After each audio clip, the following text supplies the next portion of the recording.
Poser la question de savoir s'il y a une pensée d'Henri Maldinet paraîtra sans doute de mauvais goût à ceux qui précisément pensaient être venus ici pour participer à sa défense et illustration.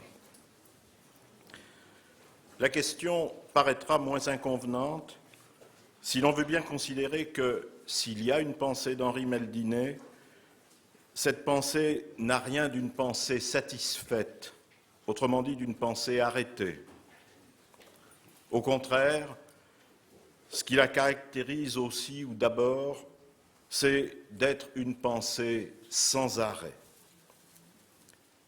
Mi-ironique, mi-admiratif, Paul Valéry note, c'est à la fin de tel quel, penseurs sont gens qui repensent et qui pensent que ce qui fut pensé ne fut jamais assez pensé. Je ne lis jamais ce propos de Valéry sans penser à vous, Monsieur Maldinet. Même si on ne me le demande pas, je tiens à souligner au passage ce qu'une telle obstination implique au jour le jour de courage et souvent la nuit d'insomnie. Une pensée sans arrêt est une pensée au travail et en travail à tous les sens de l'expression. Travailler est pour vous un verbe qui se conjugue à l'impératif présent, par où nous persistons à rappeler votre parenté avec un peintre qui s'appelait Cézanne. Récemment, dans la conversation, vous nous disiez, je cite, « Pour arriver à quelque chose, il faut se donner de la peine. » Après ouvrir le rien, l'art nu, votre travail s'est peu à peu concentré sur quelques textes de philosophes, parfois très anciens, parfois contemporains, avec lesquels vous êtes depuis longtemps en débat, ce même débat que vous avez avec vous-même. De ce travail, nous avons plus récemment appris qu'il avait un titre, c'est le titre de notre séance. Vous n'avez pas souhaité que Jacques Nem nous confie quelques-unes des bonnes pages de ce travail en cours, Work in Progress, comme il convient de dire dans le cadre d'une association internationale. C'est la raison pour laquelle Philippe Grosot et moi, la modération n'étant peut-être pas toujours notre fort, nous serons moins des modérateurs que des questionneurs. 3 questions majeures vous ont été adressées. Nous nous proposons de les prendre selon un ordre possiblement cohérent et je propose que nous commencions par la question de Philippe Grosot. Merci. Alors, ma question, Henri Maldinet, finalement, portera sur le titre de cet ouvrage en cours, espéré par beaucoup, tous, probablement ici, et peut-être vous-même le premier. Cet ouvrage qui nous réunit dans son titre jusque dans cette séance, qu'est-ce qu'enfin, c'est-à-dire originairement, la philosophie? C'est un titre questionnant, littéralement, et étrange dans sa formulation, admirable. Qu'est-ce qu'enfin, c'est-à-dire originairement la philosophie? Titre dont on remarquera qu'il bouscule la langue, qu'il l'oblige à répondre, à rendre question. Et ce titre, on peut dire de lui 2 choses, me semble-t-il. D'une part, qu'il appartient à ce qu'on peut peut-être nommer votre lexique propre. D'autre part, qu'il fait écho, en tout cas pour moi, et probablement pour beaucoup d'entre nous ici, à un autre ouvrage. Alors, pour ce qui est de votre lexique propre, je rappellerai simplement la 4e de couverture de cet ouvrage Art et existence, dont la première édition apparue en 1985. Et simplement la première phrase de cette 4e de couverture dit ceci. Qu'est-ce donc enfin qu'une œuvre d'art, enfin dès l'origine? Qu'est-ce donc enfin qu'une œuvre d'art, enfin dès l'origine? À quoi le titre aujourd'hui proposé fait, me semble-t-il, écho? Qu'est-ce qu'enfin, c'est-à-dire originairement, la philosophie? Comme si on pouvait demander presque la même chose, fondamentalement, à ce qu'est une œuvre d'art, enfin originairement, et à la philosophie. Et puis, ce titre, qu'est-ce qu'enfin, c'est-à-dire originairement la philosophie, avec sa formulation très insistante dans sa langue, n'est pas sans évoquer un autre titre d'un ouvrage qui, cette fois-ci, n'est pas de vous, le titre d'une conférence prononcée en 1955 dans un autre lieu de prestige, qui n'était pas Royaumont mais Cerisy, par Martin Heidegger. Conférence qui s'intitulait, vous m'excuserez de la citer en allemand, ce n'est pas par pédanterie, mais parce que je crois qu'il faut le dire en allemand d'abord, Was ist das? Die Philosophie. Was ist das? Die Philosophie. Ce qui a été traduit par Qu'est-ce que la philosophie? C'est pas une très bonne traduction, enfin dans le titre du moins, parce que littéralement c'est Qu'est-ce que c'est la philosophie? Was ist das? Die Philosophie. Et d'une même façon, me semble-t-il, vous questionnez avec insistance remarquable, qu'est-ce qu'enfin, c'est-à-dire originairement, la philosophie? Alors, la proximité de ces deux titres, me semble-t-il, est sensible, apparente. La question de Heidegger était très insistante, la vôtre n'en est pas moins insistante, avec cette énigmatique « enfin », c'est-à-dire originairement, sur lesquelles nous serions, je crois, curieux de vous entendre. Et puis, par là, ma première question, bien que vous y ayez déjà anticipé grandement, pour partie du moins avec votre intervention précédente, ma question concernera votre relation avec la pensée de Heidegger. Une explication fondamentale, une Auseinandersetzung, comme disent les Allemands, que vous entretenez avec cette pensée, comme on sait, tout à fait décisive pour vous, comme pour beaucoup de penseurs au demeurant. Et est-ce qu'on peut dire que cette explication est devenue de plus en plus fondamentale pour vous? Et diriez-vous, par exemple, première question que je vous pose pour entendre votre réaction, diriez-vous, par exemple, que le refus de Heidegger de s'engager dans la voie d'une anthropologie phénoménologique dès 1927, clairement avec Sein und Zeit, a pu constituer pour vous un point initial, voire important, de distanciation? Voilà, M. Mallinet, ma première question. Eh bien, ma première question, c'est que le titre lui-même n'a pas d'histoire qui ne soit un approfondissement de l'originaire. Je veux dire, plus simplement, qu'il n'y a pas plus d'histoire de la philosophie que d'histoire de l'art, si on prend ces termes dans leur sens authentique, insubstituable. Je veux dire simplement que de Platon à Aristote, il n'y a pas du tout de progrès, je dirais presque à l'inverse, de la philosophie, que de Platon à Plotin ou que de Kant à Hegel, la philosophie, si elle ne cesse d'approfondir la pensée précédente, ne débouche nulle part. Au fond, la grande question, c'est la question de l'origine. Heidegger lui-même dit, la question de l'œuvre d'art, c'est celle de l'origine de l'art, de l'art comme lui-même une origine. La philosophie, exactement. Elle est son origine, où elle n'est pas, où elle ne porte sur rien. Si je pense, je ne peux pas parler d'une histoire de l'existence. Je peux dire simplement que l'existence essaie de retrouver sa racine en elle-même et non pas par greffe sur quelque chose qui lui serait, disons, indépendant. En somme, ce n'est pas en approfondissant directement la pensée de Hegel, de Bergson ou de Heidegger. C'est en réalité en s'expliquant, en les obligeant à s'expliquer elles-mêmes avec une question plus profonde que toute, qui est celle qui est en chacun de nous. Et c'est le fait que je suis là, je suis là. Je suis à exister. C'est au fond la même question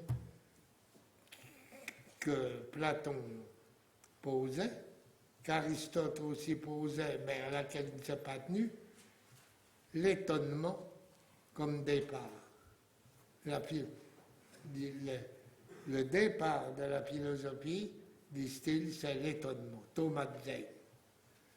Ce qui est le contraire de l'histoire au sens de Thucydide, qu'il appelle son ktema essai, un acquis pour toujours. Eh bien, c'est un Thomas essai, un étonnement pour toujours. Voilà. Et pour toujours, ça veut dire sans date assignable. Et ça veut dire que la temporalité de la philosophie n'est pas une temporalité historique. C'est le temps même de mon existence. Mais au fond, je ne m'appuie pas sur un motif préalable. La grande question, c'est celle de la saisie.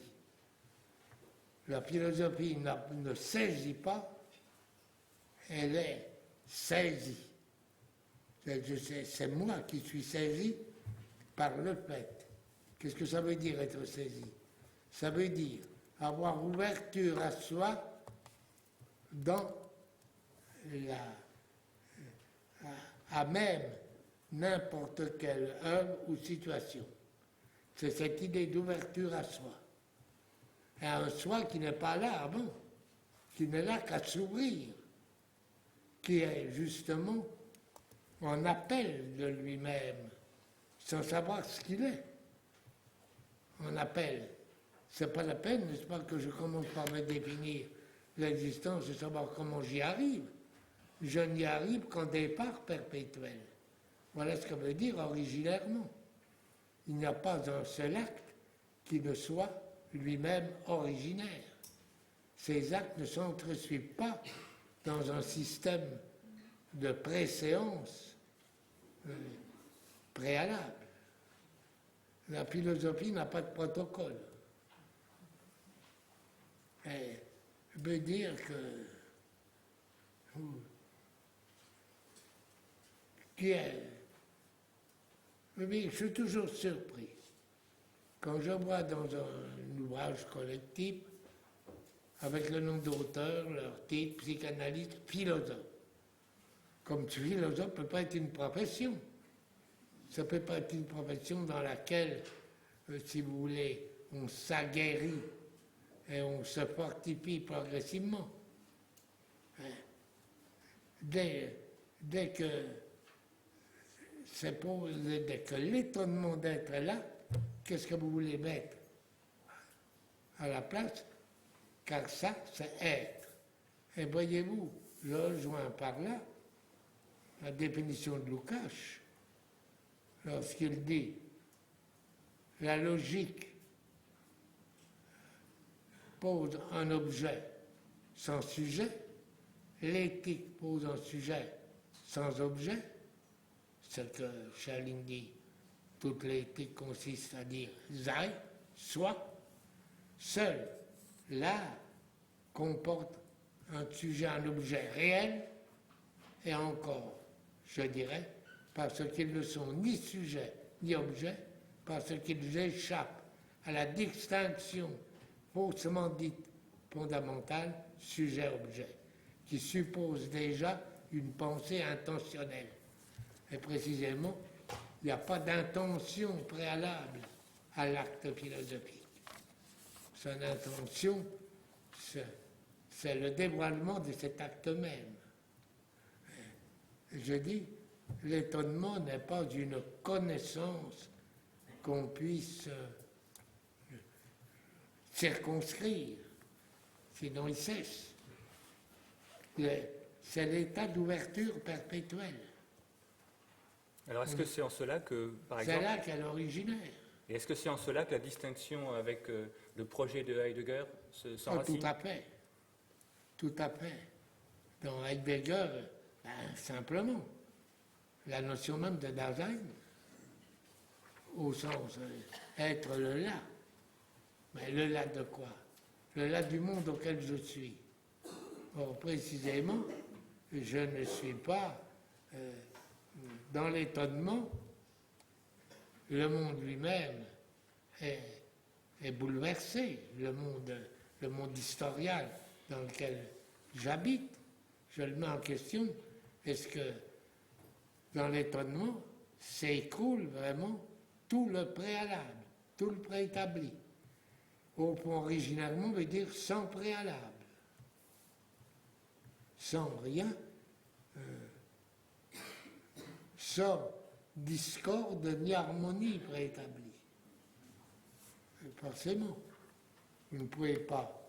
Mais c'est là quel sens d'existence. C'était hors de tout ce qu'on peut déterminer et prédéterminer. C'est vraiment le saut absolu. C'est ce que je disais, l'appel d'un vouloir dire à dire qui n'est lui-même qu'un appel au vouloir dire. Un appel au vouloir être et à être, qui ne se précède pas habituellement. Puis finalement, on demande, il ne faut pas demander à la philosophie des réponses à des questions qui ont été préalablement. C'est la question qui fait question et qui est évidemment volatilisée dans l'étonnement.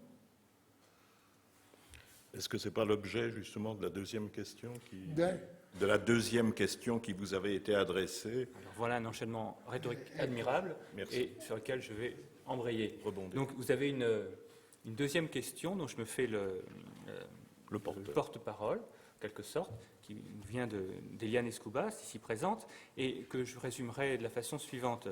La question est, sur le fond, liée à ce que vous venez de dire et pourrait se résumer en qu'appelez-vous penser, prolongeant ainsi l'étonnement initial de Jean-Pierre Charcosset, avec 3 suggestions qu'on vous livre en vous demandant si elles sont susceptibles, à votre sens, de caractériser fondamentalement cet effort permanent de pensée que vous déployez. Première suggestion, votre pensée se caractérise, je crois que vous serez assez vite en accord avec cette proposition, par une opposition à toute systématicité. Je me souviens très bien, dans 2006, une conférence prononcée à Lausanne où vous avez porté l'accent sur la critique du concept de système en disant que c'est finalement la signification auquel ont recours les philosophes quand ils sont en défaut de signifiance. Oui. Donc, une première caractérisation, une pensée qui s'oppose à toute systématicité. Une deuxième proposition qui vient caractériser la première et qui serait de dire que, en conséquence, il n'y a pas de pensée pour vous qui soit régionale. Et d'ailleurs, peut-être est-ce là ce qui explique aussi l'enthousiasme qu'a suscité votre première intervention et la difficulté qu'elle nous a posée à Jean-Pierre Charcosset et à moi-même, parce que visiblement, quand vous pensez la psychiatrie, vous pensez aussi la philosophie et aussi l'art, parce que fondamentalement, vous pensez l'existence. Et la troisième proposition, c'est que la pensée que vous déployez n'a pas de programme, qu'elle est improgrammable, et sur le fond, dans l'étonnement, je comprends par rapport à ce que vous disiez, qu'elle est dans une découverte permanente d'elle-même. Alors est-ce que cette absence de systématicité, cette absence de régionalité, si j'ose dire, et cette absence de programme ou de programmation, vous seriez d'accord pour dire qu'elle caractérise fondamentalement votre effort de pensée? En tout cas, les 2 premières questions sont liées. Le système et l'idée de pensée régionale. Car, finalement, elles sont dominées toutes les 2 par l'idée de catégorie. Or, il n'y a pas de catégorie de la pensée pensante. Il n'y a de catégorie que d'une pensée qui a déjà établi un système auquel elle a affaire et qui est déjà objectivé. Alors, par exemple, un exemple typique, une œuvre d'art, qui est vraiment une œuvre d'art, telle œuvre d'art, qui m'apparaît comme unique, sans passerelle. Mais elle n'est pas simplement l'unique, elle est l'unique. Toute la présence est en elle. Je n'en ai pas d'autre. Je ne peux pas sortir. Elle n'a donc pas de catégorie possible, ni de catégorie au sens, comme dans Husserl, on distingue les catégories syntactiques qui servent à unir et à hiérarchiser, et des catégories substrats. La présence ne répond ni aux unes ni aux autres. Elle n'est pas une constellation d'autre chose. Et surtout, elle n'est pas non plus équivalent à un todéti, ou todéti aristotélicien, à quelque chose qui se trouve, disons, voué à une étance. Le todéti, c'est ce qui se trouve là, et qui est, disons, qui est quoi, qui ne fait que répondre à moi qui suis en face. Et là, c'est déjà une première idée de l'origine qui ne répond pas du tout, parce que je ne peux pas passer du simple, de ce qui est là à ce qui est là en abîme. Parce que ce qui est là coupe court déjà à l'abîme. Et il se présente comme la mesure de la réalité. Par conséquent, il n'y a pas de pensée régionale. Une pensée régionale, elle est coupée de toute pensée. La pensée régionale est déjà un système, puisqu'elle se compose de régions entre lesquelles on peut passer. C'est qu'il y a donc des passerelles, et donc il y a déjà un préavis, un préalable. Voilà pourquoi, effectivement, il n'y a ni la première réponse et la seconde réponse s'équivalent et ne valent rien. Alors la troisième, Sur la dimension improgrammable de la pensée, ça va de soi. Si j'ai un programme, quel auteur de ce programme, d'où vient-il? Qu'est-ce que ça veut dire, programmer? Il n'y a pas de différence entre programme et projet à ce moment. Mon programme, c'est quelque chose qui est un projet, mais c'est déjà une institution. Alors, ça n'est pas dit. Or, vous voulez, la pensée ne peut que s'instituer elle-même comme pensée, mais non pas comme programme. Je ne peux pas donner un objet à l'avance, un objet de recherche préalable. Elles se découvriront. Pour moi, ce qui manque dans l'idée de programme, c'est la mise à découvert de l'idée réactrice, inspiratrice, instauratrice du programme. Le programme ne peut pas tomber comme ça du ciel. C'est-à-dire, il ne peut être issu, comme toujours, que de rien, mais à condition de l'ouvrir. Et qu'est-ce qu'on fait alors avec les catégories qu'on élabore quand on pense? Comment? Qu'est-ce qu'on fait alors avec les catégories qu'on élabore quand on pense? Si la pensée n'est pas évidemment. Régionale et refuse les catégories, qu'est-ce qu'on fait avec les catégories qu'on invente? La pensée n'existe qu'à s'instituer je ne dis même pas continuellement dans le temps, mais à s'ouvrir.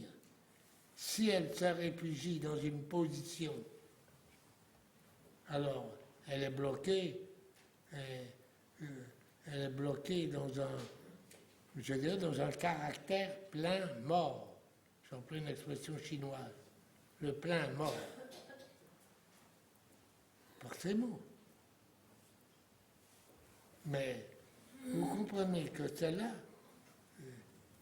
ce qui fait bien, ce qui se traduit par une dramatique de l'existence.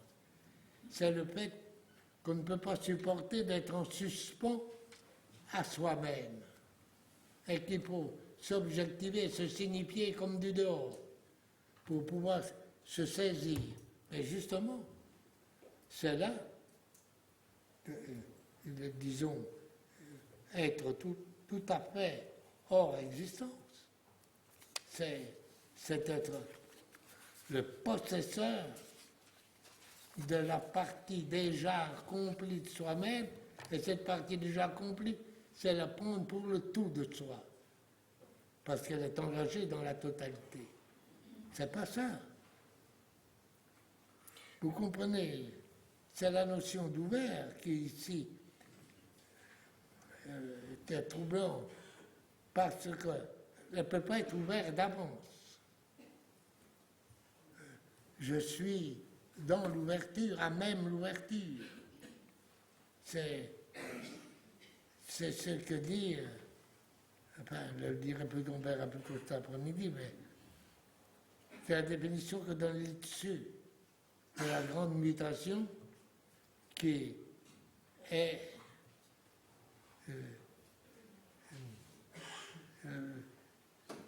l'état de ce qui ne se manifeste pas encore. L'état de ce qui ne se manifeste pas encore. Ce qui ne se manifeste pas, c'est pas là. Alors, où est-ce? Qu'est-ce que c'est? C'est là qu'on trouve la notion abyssale qui est au départ, qui est l'abîme. Bon, le transmissible n'est peut-être qu'abyssal. Dans la mesure où Grosot voulait d'abord vous poser une question qui engageait votre rapport à Heidegger, je voudrais vous soumettre un texte qui peut, disons, à la fois suggérer une réponse et vous intéresser. Je le lis pour ceux qui ne l'ont pas sous les yeux. Que l'avenir soit la première dimension du temps comme structure existentielle du souci au sens heideggerien, c'est-à-dire de la préoccupation du monde inscrite dans l'Insein, signifie sans doute que la temporalité du projet se constitue à partir de l'avenir. Toutefois, cette précession du projet n'est possible que sous l'horizon déjà esquissé d'une présence ouverte en son présent.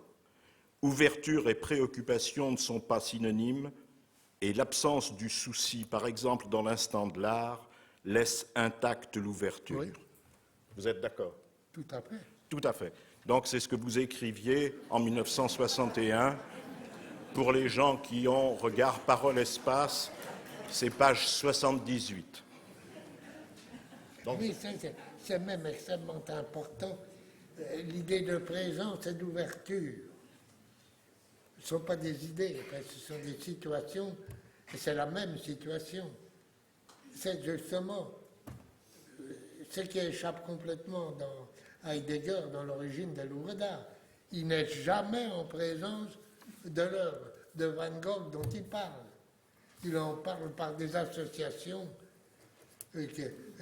qui appartiennent, disons, à la pensée commune, mais jamais il n'est en surprise.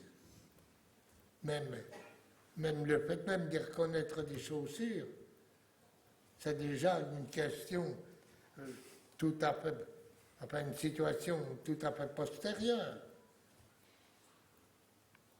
Je tiens justement que comprenez,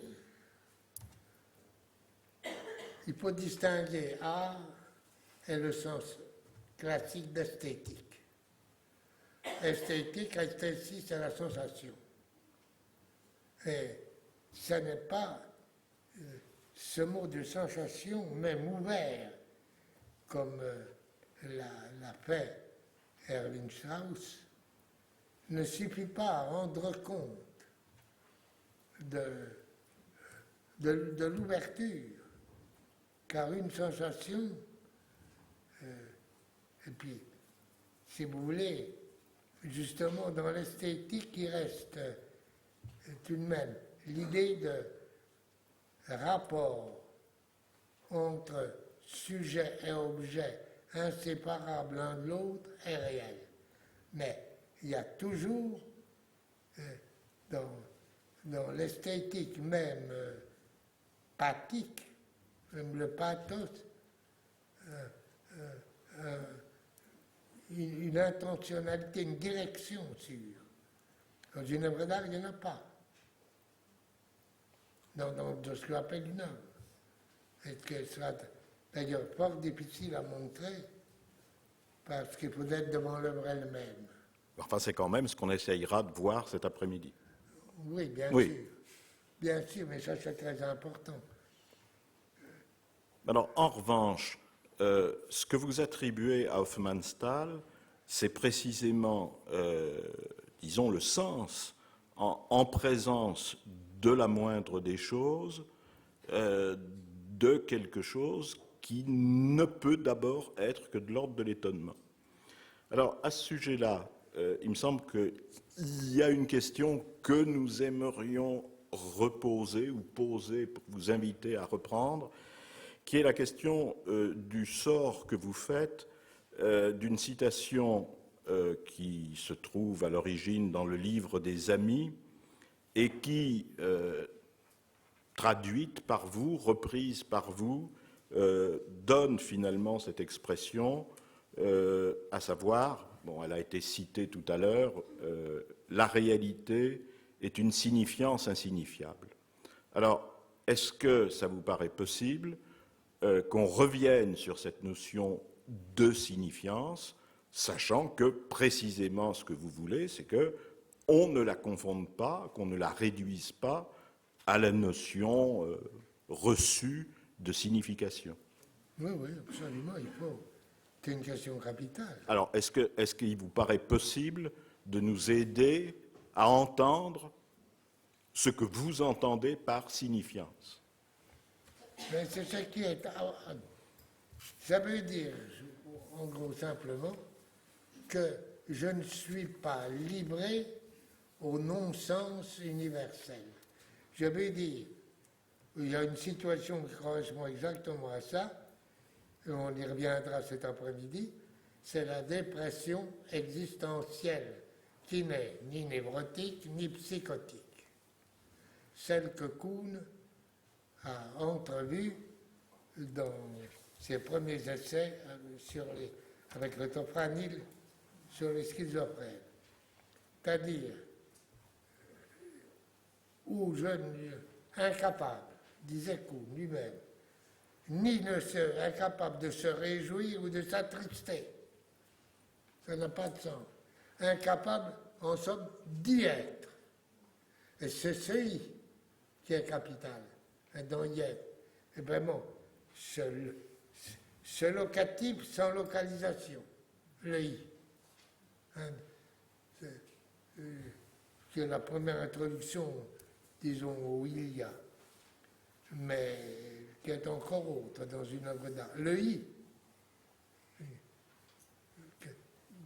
Qu'est-ce que c'est que une œuvre d'art? Où est-elle? C'est comme si je demandais où est ici. Et la question est tellement vraie qu'il y a ce schizophrène de Kuhn qui est transporté dans une pièce à travers des couloirs, des passages de portes. On tout le monde, alors où êtes-vous? Il dit je suis ici, mais pour moi ici ça ne veut rien dire. C'est ça. Et ici ça ne veut rien dire. Et je dirais, à moins de faire comme Heidegger, d'identifier je suis le là du monde, je suis le ici, mais vous avez, mais justement à ce moment-là ça ne veut rien dire. C'est comme le schizophrène de Kuhn. Quand est-ce que ici veut dire quelque chose?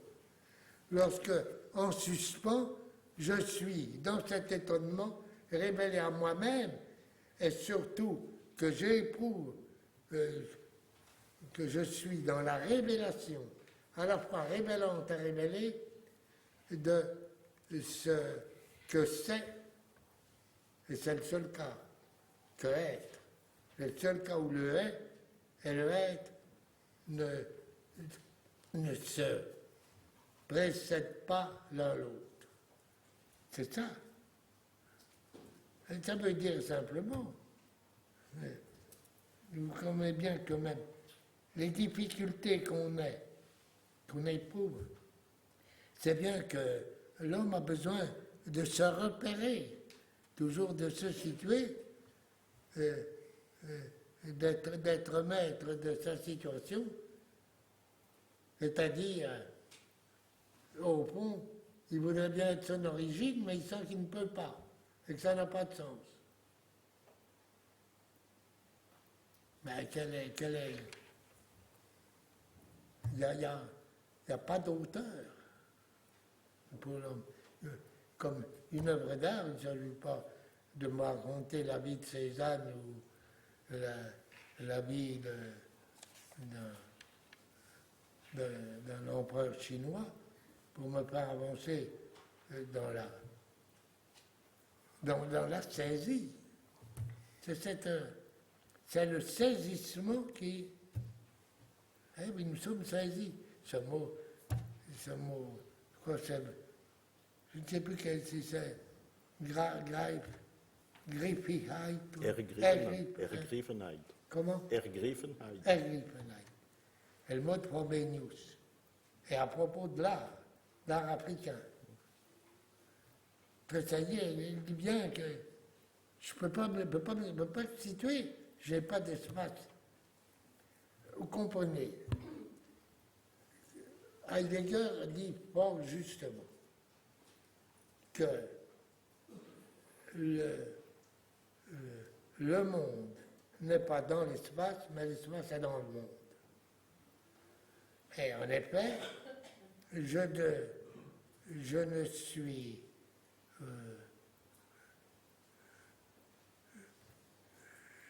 suis espace qu'à ouvrir le monde, qu'à ouvrir un lieu où le monde puisse se donner, apparaître à moi aussi. Ça, c'est tout à fait juste. Mais c'est un monde dont je suis moi-même le projet. Qu'est-ce que ça veut dire? Et après, il est bien obligé de disparaître dans son projet. C'est le mot que dit Heidegger dans son livre sur la métaphysique, que le projetant est en jet dans le projet. Voilà. Voyez-vous, cet emportement en jet dans le projet, mais alors il se retrouve Sein zum Tod. C'est la mort. Mais il y est déjà au départ. Philippe, est-ce que tu penses que la troisième Et alors, question... justement, c'est ce que ni l'art, et non seulement l'art, dit ce qu'on nomme esthétique, mais ni l'éthique, c'est-à-dire exister, c'est pas ça. Même si on arrive à être et à ne pouvoir que dire être sans savoir quoi, ceci est précisément le fondamental, et peut-être là en quoi la véritable psychologie est une science de la dramatique humaine. Mais cette dramatique étant elle-même issue de cette situation originaire, qui est justement ouvrir le rien, le dire, entre à dire et vouloir dire, c'est ça, qu'on saisit tellement dans certaines œuvres et dans de très rares poésies. Et de très rares philosophies. Peut-être même encore plus. Alors, je profite de cela pour poser une troisième question qui nous vient de Maria Villers-Petit et qui serait la suivante, qui conjuguerait sur le fond votre refus de toute pensée régionale, puisque la question est la suivante. Est-ce que, selon vous, on peut penser, dans une certaine tradition, une suite de la tradition platonicienne, que la philosophie, sur le fond, peut se concevoir comme une thérapie, comme une thérapeia? Et dans quelle mesure, à ce moment-là, ça articulerait la dimension même de l'existé? Il y a un texte de Heidegger sur la Thérapia. C'est une conférence qu'il a faite, je crois, à des étudiants des Pays-Bas, du Nord-Est, je ne sais plus de quelle université. Mais il y a une réponse. Platon dit « Nul n'est méchant volontairement ». C'est-à-dire que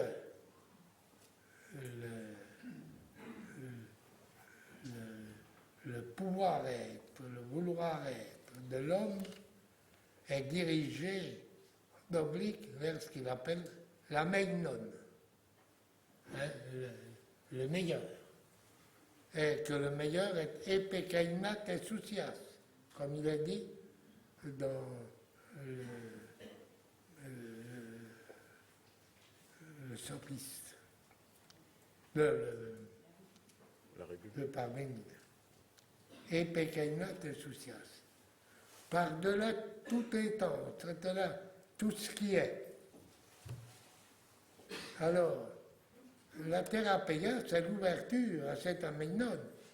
Et par conséquent, c'est ce qu'opère la dialectique ascendante dans Platon. L'élévation, justement, cet aménone. Mais ce n'est pas proprement un soin.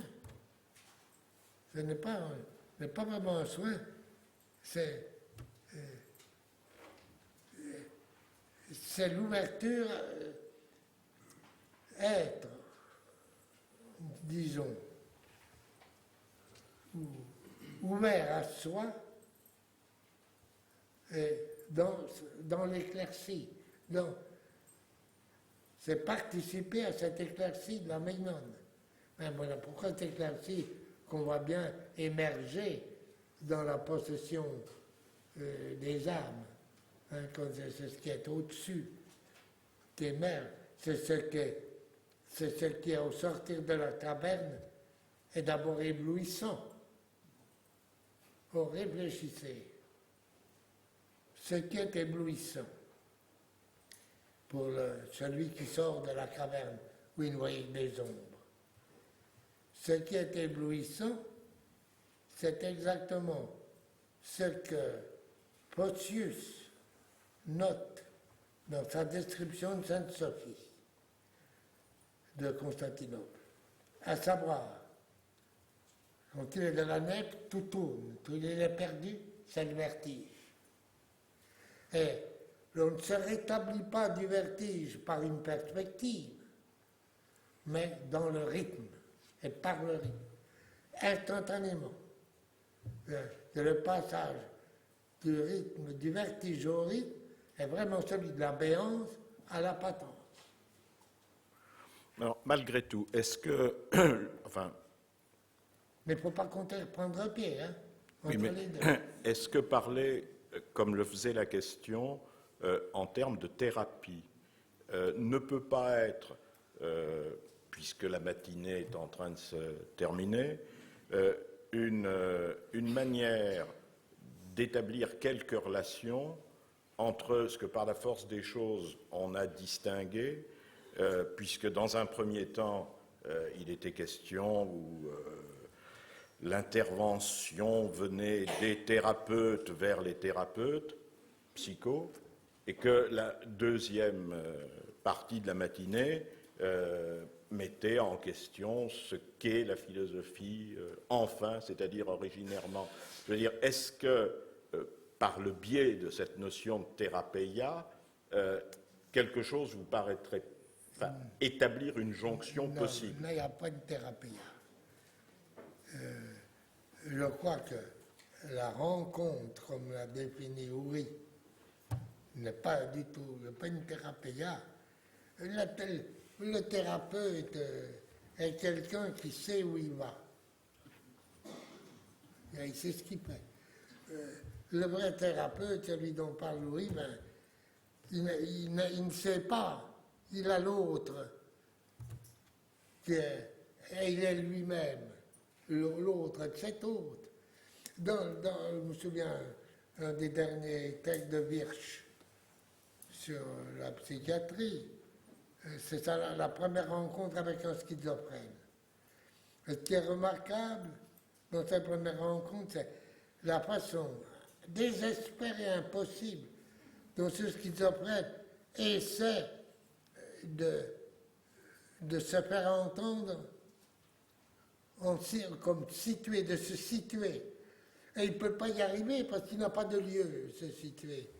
Alors, plus il essaie de se situer, plus il marque qu'il est insituable. Et c'est là que le thérapeute, justement, par son ouverture même, par cet accueil où il n'accueille rien à l'avance, puisque ce qu'il a à rendre, je disais hier, l'autre à l'autre, c'est une expression de Jean-Louis Chrétien, rendre l'autre à l'autre et que cet autre n'existe pas. C'est la contradiction fondamentale et, je dirais, la vérité fondamentale de la situation thérapeutique. Sur ces points de suspension, nous reprendrons après-midi. Je pense que, non pas qu'il ne faut pas abuser des bonnes choses, mais que la fatigue existe aussi et que la journée n'est pas encore terminée.